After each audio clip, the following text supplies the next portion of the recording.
আসসালামু আলাইকুম। আজকে আমি রান্না করব ডিম আলু দিয়ে রান্না করব, মাছের মাথা দিয়ে মুগ ডাল রান্না করব, করলা ভাজি করব।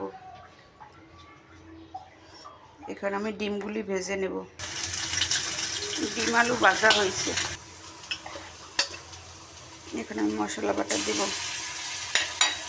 মশলাগুলি কষাই নেব। মশলা কষানো হচ্ছে, এখানে আমি ডিম আলু দিয়ে দেব। এখন আমি করলা ভাজি করব। করলা ভাজি,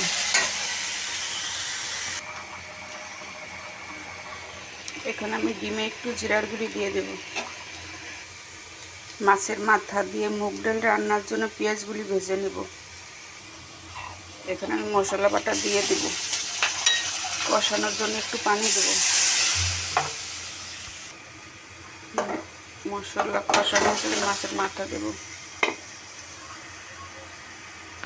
এখন আমি মুগ ডাল দেব।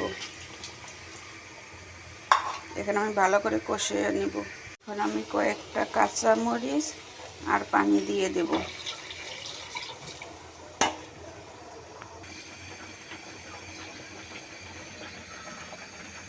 এখন আমি ধনিয়া পাতা আর জিরার গুঁড়ি দিয়ে দেব। এই ছিল আজকের রান্নাটি। কেমন হলো কমেন্ট করে জানাবেন, লাইক করবেন, শেয়ার করবেন। আল্লাহ হাফেজ।